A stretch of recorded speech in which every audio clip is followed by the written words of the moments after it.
Welcome back to our channel. Previously, we talked about how the armed forces of the Philippines and its 3 service branches are utilizing their annual capital expenditures to procure essential equipment. These include firearms, trucks, night fighting systems, personal protective equipment, and even initial down payments for slightly larger projects like light attack aircraft and armored vehicles. This strategy helps the AFP reduce over-reliance on the modernization program funding, which has primarily been allocated for bigger ticket items or multi-year contractual payments for projects initiated under previous administrations. But here's the big question many of you have been asking.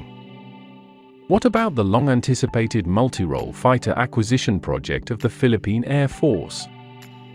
Let's take a closer look. As part of Rehorizon 3, the Philippine Air Force is planning to acquire 40 new multi-role fighters, along with their ammunition, spare parts, and the necessary basing improvements. This massive undertaking has a projected budget of over $7 billion. Considering the size of this budget, it's becoming clear that Defense Secretary Gilberto Teodoro's creative financing efforts are gaining traction.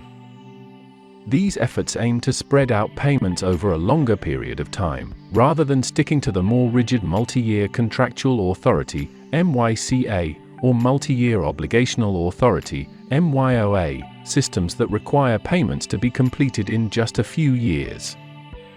According to defense analysts like Max Defense Philippines, this financing approach is likely to cover not only the multi-role fighter project but also other big-ticket acquisitions, such as the submarine acquisition project for the Philippine Navy. Now, here's an important detail: the Philippine government can already prepare the initial deposit, which could range between 5% and 15% of the total project cost. However, it cannot sign contracts until it secures financing for the remaining amount and makes critical changes to outdated laws.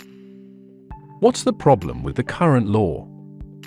Under an old presidential decree, the Philippines is limited to using long-term soft loans for defense projects worth only up to $300 million. While this was sufficient to buy an entire squadron of F-16s back in the late 1970s, today, that amount can barely buy 2 new F-16s. Here's the good news: the United States, Sweden, South Korea, and France have all expressed their willingness to offer long-term soft loans for the multi-role fighter acquisition project and other key defense initiatives.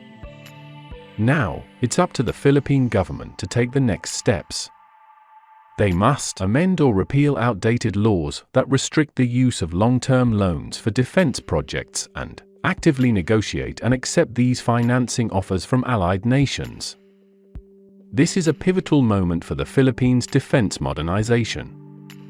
If the government can align its policies with the financial support being offered, the dream of a well-equipped and modernized AFP, including those long-awaited multi-role fighters, could finally become a reality. What do you think of this financing strategy? And which fighter jet would you want to see as the Philippines' next multi-role fighter? Drop your thoughts in the comments below. Make sure to like, share, and subscribe so you don't miss our next update on the latest defense and security developments in the region. Thanks for watching, and we'll see you next time.